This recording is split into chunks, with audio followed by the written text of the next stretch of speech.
আসসালামু আলাইকুম। আপনারা দেখতে পাচ্ছেন বেতন ভাতা নিয়ে অনিশ্চয়তা, নীরবে চোখের পানি ফেলছেন শিক্ষকরা।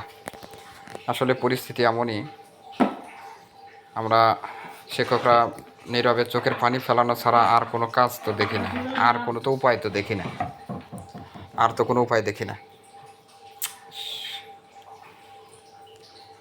কী লেখা হয়েছে? কুড়িগ্রামের একটি বেসরকারি স্কুলের ইংরেজি বিষয়ের সহকারী শিক্ষক নয়ন পঞ্চম গণবিজ্ঞপ্তিতে নিয়োগ সুপারিশের পর চলতি বছরের জানুয়ারিতে ইন্ডেক্স নম্বর পেয়েছেন, তবে এখনও বেতন ভাতা পাননি। নয়ন বলেছিলেন, আর কিছুদিন পরই মুসলমানদের সবচেয়ে বড় ধর্মীয় উৎসব। অন্য চাকরিজীবীরা পরিবার নিয়ে যেখানে ঈদের কেনাকাটায় ব্যস্ত, তখন আমি বেতন কবে পাবো তা নিয়ে দুশ্চিন্তায়। ইচ্ছে ছিল এবার ঈদে বাবা মা স্ত্রী স্বজন সন্তানকে একটা সুতো হলেও কিনে দেব, হলো না। দীর্ঘশ্বাস ছাড়া আর কিছুই দিতে পারলাম না। মোহাম্মদ রাসেল ইব্রাহিম নামে আরেক শিক্ষক জানান, গত 7 মাস ধরে বেতন পাচ্ছি না।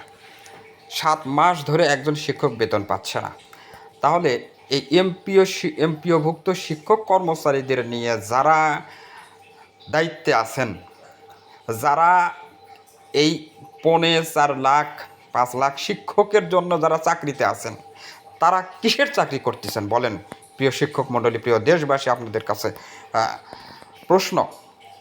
কেবলমাত্র এই শিক্ষকদের জন্য যারা মাউসিতে চাকরি করেন, যারা মন্ত্রণালয়ে চাকরি করেন, তারা তো অন্য কোনো সেক্টরের জন্য না, তারা কেবল শিক্ষকদের জন্য। 7 মাস ধরে একজন শিক্ষক বেতন পায় না। কোন সেন্সে তারা ওই চেয়ারে এখনও বসে আছে আমার বুঝে আসে না। বেতন পায় না তার লজ্জায় বলতে পারছি না। বললে অনেকে এমপিওভুক্ত শিক্ষকদের নিয়ে হাসাহাসি করবে। ঈদের জামা কাপড় কিনতে পারিনি, তবে কিনবো, কবে কিনবো জানি না। শিক্ষকতা পেশায় এসেছি স্বপ্ন পূরণ করতে, কিন্তু এখন দেখি এমপিওভুক্ত শিক্ষা প্রতিষ্ঠান দেখার কেউ নেই, অভিভাবক থেকেও নেই। কথা ঠিক, একদম কথা ঠিক। আজকে আমার চাকরির বয়স 10 থেকে 11 বছর। আজকে এত অবহেলিত সমস্ত পেশার মধ্যে শিক্ষকতা পেশা বাংলাদেশে সবচাইতে বড় অবহেলিত। আর ঊর্ধ্বতন কর্তৃপক্ষ যারা আছে, এরা অন্ধ, চোখ থেকে এরা অন্ধ। তার ভাষ্য, তাদের এই উদাসীনতার কারণে সামনে মেধাবীরা এই পেশায় আসার আগ্রহ দেখাবে না। কিসের মেধাবীরা? যারা আছে, যারা চাকরিতে বহাল আছে, এনারাও চাকরিতে সুষ্ঠুভাবে করবে, তার কি প্রমাণ? এতটুকু অবহেলা করলে শিক্ষকরা পেশায় কেমনে মজবুতভাবে সুন্দরভাবে পেশায় মনোযোগী হবে বা হতে পারে? যারা ঊর্ধ্বতন কর্তৃপক্ষ, তারা হাজার হাজার শিক্ষকদের চাইতে লাখ লাখ টাকা, শিক্ষকের 3-4 গুণ বেশি টাকা নিয়ে বেতনে চাকরি করে। আর এই শিক্ষকদের জন্যই তারা কিন্তু এই পোস্টে স্থান পেয়েছে, মাউসিতে স্থান পেয়েছে, মন্ত্রণালয়ে, শিক্ষা মন্ত্রণালয়ে স্থান পেয়েছে। আর তারা শিক্ষকদের, আমার কথা, আপনাদের যদি চাকরি ভালো না লাগে, আপনারা যদি এমপিওভুক্ত শিক্ষকদের যদি অবহেলা করেন, আপনারা চাকরি ছেড়ে দেন, আপনারা আপনাদের পোস্ট থেকে বের হয়ে যান। 4 লক্ষ শিক্ষকের জন্য কিন্তু আপনারা মাউসিতে চাকরি পেয়েছেন, আপনারা মন্ত্রণালয়ে চাকরি পেয়েছেন। আজকে শিক্ষকদের চোখে পানি, নীরবে শিক্ষকরা পানি ফেলতেছে, আর আপনারা আপনাদের পরিবার সন্তান নিয়ে ডাঁটের ঘুরে বেড়াবেন, ডাঁটের ঈদ করবেন। এটা কেমনে সম্ভব? বাংলাদেশে এটা হতে পারে না। তথ্য, তার ভাষ্য, তাদের এই উদাসীনতার কারণে সামনে মেধাবীরা এই পেশায় আসার আগ্রহ দেখাবে না। বেসরকারি শিক্ষা প্রতিষ্ঠান যারা নিয়ন্ত্রণ করে, তাদের প্রতি ধিক্কার এবং বদদোয়া। মাউসিরা যারা নিয়ন্ত্রণ করে, তাদের শিক্ষা বান্ধব মনে হয় না। আসলেই তাই, তাদের শিক্ষা বান্ধব মনে হয় না। তারা আছে ডাঁটের চাকরি নিয়ে, তারা মনে করতেছে যে আমরাই সব কিছু শেষ হয়ে গেছি, আমরাই সব কিছু হয়ে গেছি। আজকে এমপিওভুক্ত শিক্ষকরা কিছুই না, আমাদের জন্য তোরা চাকরি করতেছিস, আমাদের জন্য, আমাদের দেখভালের জন্য তোদেরকে চাকরি দেওয়া হয়েছে মাউসিতে, মন্ত্রণালয়ে। আর তোরা আমাদেরকে আজকে ঈদ, আজকে টাকা বেতন নাই, বোনাস নাই, 7 মাস ধরে বেতন নাই। তোরা জানিস না যে সামনে এত তারিখের মধ্যে ব্যাংক বন্ধ হবে, এত তারিখের মধ্যে বেতন ভাতা দিলে তারা এত তারিখের মধ্যে তুলতে পারবে। আর তোরা বলিস যে আমরা আমাদের দায়িত্ব শেষ করেছি, এখন ব্যাংক বুঝবে, মন্ত্রণালয় বুঝবে। এই দায়িত্ব নিয়ে চাকরি করিস। মাউসির বিতর্কিত কাজ জুলাইয়ের অর্জনকে ম্লান করে দিয়েছে। সবগুলাকে মাউসি মন্ত্রণালয় যারা আছে, যারা এই অবহেলায় করে এমপিওভুক্ত শিক্ষক কর্মচারীদেরকে, তাদেরকে ঘাট ধরে বের করে দেওয়া উচিত। ঠিক বলেছে সাজু স্যার, ঠিক বলেছে। যারা এরকম বৈষম্য করবে তাদেরকে ঘাট ধরে বের করে দেওয়া উচিত। আমি মনে করি, আমি শিক্ষক হিসাবে, আমি এমপিওভুক্ত একজন শিক্ষক হিসাবে মনে করি, আজকে আমার বেতন ভাতা সঠিকভাবে না পাওয়ার কারণে দোকানে দোকানে বাকি, দোকানে দোকানে সামনে যাইতে পারতেছে না, ছেলেমেয়েদের কেনাকাটা, আজকে বেতন ভাতা উৎসব ভাতা তুলতে পারবো কিনা তার কোনো নিশ্চয়তা নাই। বেতন আজ পর্যন্ত বেতন আসেনি। বৃহস্পতিবার দিন বেতন আসবে, 27 তারিখে বেতন আসবে। আজকে ব্যাংক বন্ধ, 27 তারিখে বেতন আসবে।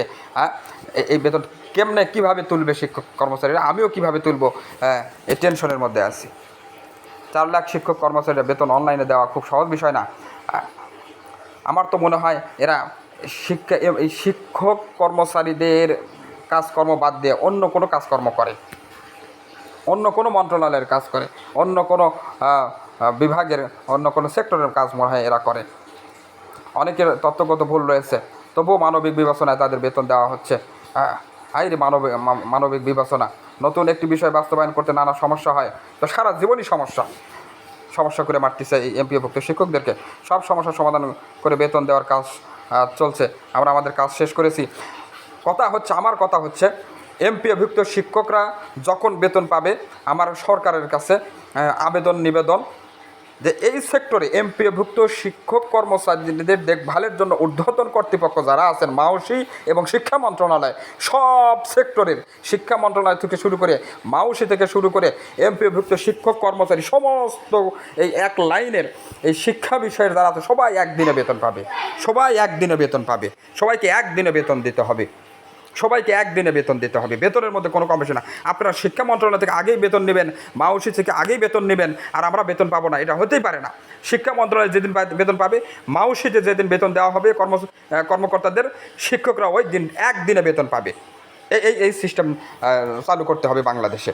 আমরা আমাদের কাজ শেষ করেছি। শিক্ষা মন্ত্রণালয় অনুমোদন দিয়েছে, বাকি কাজ অর্থ এবং মন্ত্রণালয়ের। আজকে ব্যাংক বন্ধ হয়ে যাবে আগামীকাল, আজ পর্যন্ত টাকা ব্যাংকে আসেনি। তাহলে আপনারা হুঁশ ছিল না?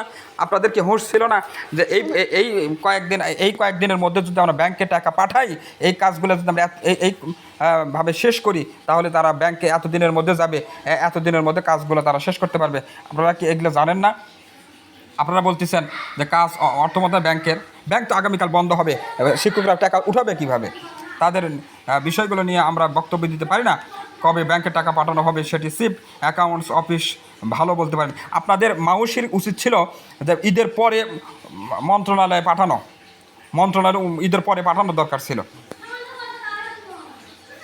শুধু এই 2 শিক্ষকই নয়, বেসরকারি স্কুল কলেজে কর্মরত 4 লাখের বেশি শিক্ষক কর্মচারী ঈদের আগে ফেব্রুয়ারি মাসের বেতন ও উৎসব ভাতা নিয়ে অনিশ্চয়তা তৈরি হয়েছে। আগামী বৃহস্পতিবার 26 তারিখ না 27 তারিখ হয়, বেতন ভাতা ছাড়া হলেও তা তুলবেন কবে, তা নিয়ে প্রশ্ন দেখা দিয়েছে। শিল্পাঞ্চল এলাকার জন্য শুক্র ও শনিবার 2 দিন ব্যাংক খোলা থাকলেও সেটি শিক্ষক কর্মচারীদের জন্য প্রযোজ্য হবে কিনা তা নিয়ে শঙ্কা রয়েছে। এই অবস্থায় নীরবে চোখের পানি ফেলছে প্রায় 4.5 লাখ শিক্ষক কর্মচারী। মাউসি জানিয়েছে শিক্ষক কর্মচারীদের বেতন ভাতা দিতে চেষ্টা চালিয়ে যাচ্ছেন তারা। এই চেষ্টা যদি আগে থেকে করা হতো, এই চেষ্টা যদি সঠিকভাবে করা হতো, তাহলে শিক্ষকদের এত ভোগান্তিতে পড়তে হতো না, নীরবে শিক্ষকদের কান্নাকাটি করতে হতো না। শিক্ষকদের তত্ত্বগত ভুলের কারণে, তত্ত্বগত ভুল আজকে থেকে 3-4 মাস আগে থেকে শুরু হয়েছে, আজ পর্যন্ত শেষ হয়নি। বেতনের প্রস্তাব মন্ত্রণালয়ে পাঠাতে কিছুটা বিলম্ব হয়েছে, তবে তাদের চেষ্টার কোনো কমতি ছিল না। আগামীকাল বৃহস্পতিবারের মধ্যে শিক্ষক কর্মচারীরা বেতন ব্যাংকে পাঠানোর চেষ্টা করা হচ্ছে। বৃহস্পতিবারে ব্যাংকে টাকা আসলে শিক্ষকরা তুলবে কোন কালে? বেতন যদি বৃহস্পতিবারে ব্যাংকে যদি বেতন আসে, তাহলে শিক্ষকরা এই বেতন কবে উঠাবে? প্রশ্ন জাতির কাছে। প্রিয় দেশবাসী, শিক্ষক মণ্ডলী, আপনাদের অসংখ্য ধন্যবাদ। শেষ করছি। আসসালামু আলাইকুম।